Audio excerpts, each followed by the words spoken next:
ridiculous fondling cardboard.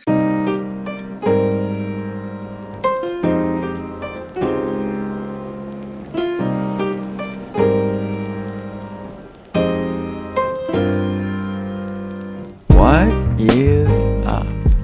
Welcome back to Fondling Cardboard. I'm your host, Mike Lakusta, aka the Golf Card Collector. Last week we took a quick swerve away from fondling cardboard to talk about fondling plastic for Lego. The week before that, we were talking about your inner child collector and chasing a collection that really means something to you. I'm going to be sharing a couple of stories of situations where I made a decision to get rid of a card that had a very special place in my collection, and honestly, I didn't have a good reason to do it. I regret selling these cards. About 9 years ago, I was walking through the streets of Italy. And that was a very awesome time of my life. And I was sharing the trip with family.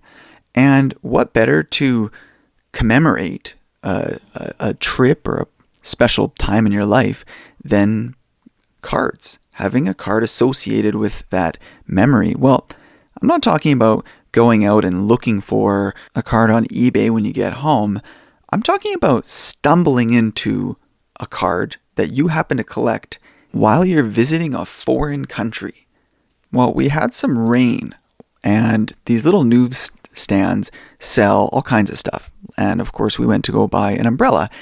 And I noticed out of the corner of my eye that there were these small packs of cards hanging from like the roof of these newsstands. So I start flipping through to see what kind of cards they are. Is it Pokemon and whatever? And it turns out to be mostly trading card games. No, I don't recall seeing sports. But one pack really stuck out to me. It was a Magic the Gathering pack, which was a game I used to play in the early 2000s. And I was intrigued because it was from a set that came out just after I had stopped playing. So I was curious what was in these packs. So I bought a couple of these packs. I happened to pull one of the kind of chase cards. Now, when you play trading card games, those packs don't have serial numbered cards. And when I say chase card, it's not a multi-$1,000 card or anything like that, but one of the nicer rares in the set, and it was foil. So that was pretty exciting, and it was kind of cool too, because the imagery on the card, it was a blue card with this water kind of effect in the image, which totally matched the weather that we were going through on this trip. So I was pretty pleased with it, and it also was kind of special because my aunt was showing curiosity into cards and the game, and so I would talk to her about the cards, and I had a lot of excitement when I pulled this card. I wasn't jumping around or anything, but I was like, hey, look, this is really cool. And she found it interesting. We had a conversation about collecting, and so it's kind of like a nice memory for me of when one of my hobbies connected with a family member. Now, fast forward 6 months, and getting these cards has re-inspired me to try the game again. And I found this really cool community at a dive bar, basically close to downtown Calgary, where we would get together and actually play sanctioned events with a judge around, and it was like this. And this is going to sound extra nerdy to my pure sports listeners, but hopefully you can still imagine the vibe. Because they would have a live band that would come on like right when the tournament ended. It was always some pretty edgy, interesting music. And we could literally order, a burger and a beer and play this, fun game. And it was honestly a really cool way to transition into a new city, because I had just recently moved to Calgary at this time. So suddenly there's a lot of emotional connection that I have to this card. Or at least there was sort of a domino effect of me pulling this card. And I ended up playing, pretty regularly every week. And no matter what kind of cards you buy, you know that they can be expensive. And one night I just decided to trade in that foil Ancestral Visions Magic the Gathering card in for store credit because I was buying some other stuff. Looking back, man, I really regret doing that. I really regret selling the card. Now, the obvious reason is because it was only a $50 card, so it's not like that $50 made a significant difference in my collecting. Like, it wasn't money that I absolutely needed. But I decided to sell it because it just made me feel a little more comfortable that I wasn't spending too much money on a silly hobby. Well, here's the catch. That card that I traded in or sold, we valued at, I believe it was $50 at the time. Today, it's only worth like $5 to $10. So if you were listening to the Sports Card Strategy Show, where my friend Paul Hickey will teach you how to flip cards and make money, you might be thinking that, hey Mike, you made the right move. But when there's those memories attached to the card, I would have gladly held the card and paid more than $50 today to buy it. In fact, I did go back to that same card shop that I sold it to many years ago just to find out if maybe they had an Italian foil Ancestral Visions from Magic the Gathering. And of course, as we were looking, they did not have it anymore. Obviously, somebody bought it. And the problem with trading card games, or at least up until recently, is that they don't have serial numbers. You don't often get them graded, so that specific card wouldn't have a certification number attached to it, like as if it was in a PSA holder.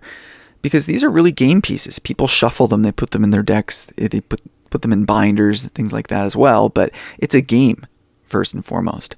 So even if I were to ever find another foil Italian Ancestral Visions Magic the Gathering card, I would know that there's a very low chance that that's the exact copy that I bought in Italy and opened from the pack. And for me, that being the specific card was actually a big deal. Now, here's another story of when I sold a card that I regret, which in my eyes really emphasizes why the specific card would be important to me. So 2 years ago, when my oldest son was still going around in a stroller, my wife and I took him to his first ever card show. Now, it wasn't exactly the most convenient thing. There's not a lot of card shows in Calgary, Alberta, Canada. So it was actually a pretty big effort when my wife and I decided to get out of the house, take our young guy to the other side of the city, head inside the local community center, and stroll around looking for cards. But we made it, and obviously any cards that I picked up that day would have a special meaning for me, for connection to my son. And I can feel it. I felt it then, I can feel it now, but who knows how strong of a connection that card will have for me in the future. Luckily, I did pick up 2 cards. One vendor had a bunch of non-sports trading cards, and I found that interesting. So I was flipping through, and I found a Joe Rogan rookie card. A Topps, I don't know what it was, 2012 or 2011, something like that. And I knew it was his iconic rookie card because I was a fan of Joe Rogan. I listened to his podcast, and I had actually been looking for Joe Rogan cards already. So it was pretty cool to stumble into one in the wild. I first noticed that he had it priced well above market value, and so I made an offer around comps, and he declined. So I started flipping through his other stuff to see if there's anything else that we might be able to work a deal on. I found like one Tiger Woods card. It was a splash of color from, I think, 2019. Cool looking card, but basically a base insert card from Goodwin Champions. And I think he was asking $10 for it, which is, that's absurd. So I basically decided to walk away. It was too bad walking away from a card that I actually quite wanted. And also Tiger Woods card, which is really cool to stumble into in the wild. And as I was getting ready to leave the show, I had walked to the guy's table again and said, I can offer you $120, including both the Rogan and the Tiger card. And he said, $140. And I'm like, I'm firm $120. If you can accept it, that's a fair price. I'll grab them. And he made a big fuss and said, okay, and bent over and handed me the cards. And I got to take them home. I got some great souvenirs from my son's first ever card show. Oh, and by the way, I forgot to mention that my son is and was a Tiger Woods fan. So we'd watch videos of Tiger, and he knew about Tiger wearing red on Sundays and being the best golfer in the world and all this stuff. So that's kind of a fun attachment to the story. Obviously, I don't watch or listen to Joe Rogan with my son, but anyways, later on, like a number of months later, I saw the same Joe Rogan card. It was graded PSA 7, and mine was a raw copy, by the way. And I was looking at my raw copy, and I thought, this is probably also a PSA 7.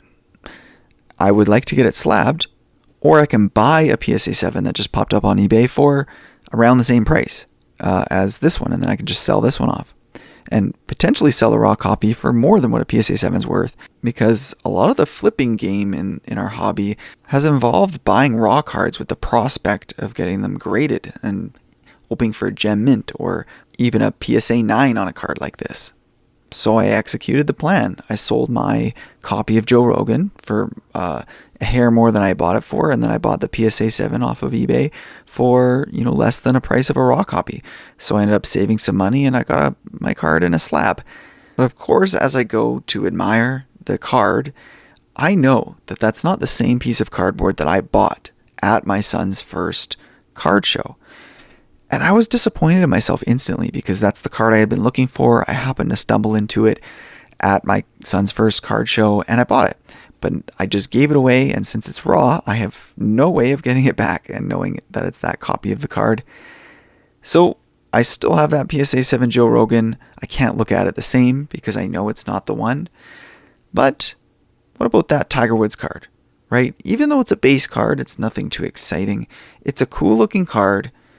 And it's actually a nice reflection of starting my son's personal collection with a player he likes, with a card from his first ever card show. And why should it be a high-end card? A base card is just as special.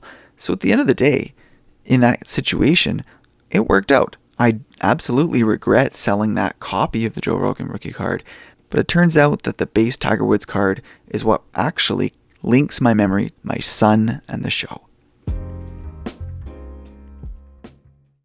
So the lesson I've learned from both of these experiences is that if the specific copy of the card is what holds special value to me, then I'm probably going to regret getting rid of that card, barring any kind of financial need or stress because of this specific card.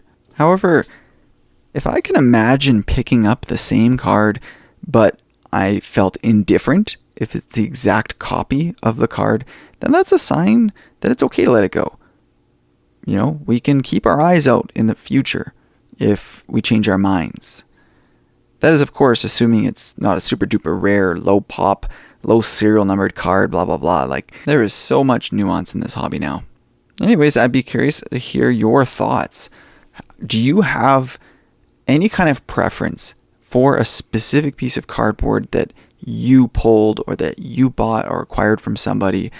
Or is it okay to have the exact same card, but not the identical piece of cardboard? I think we'll call her there. It's a short one this week, but we're heading into the holidays, so I wish a Merry Christmas to you and yours, and I'll see you again next week.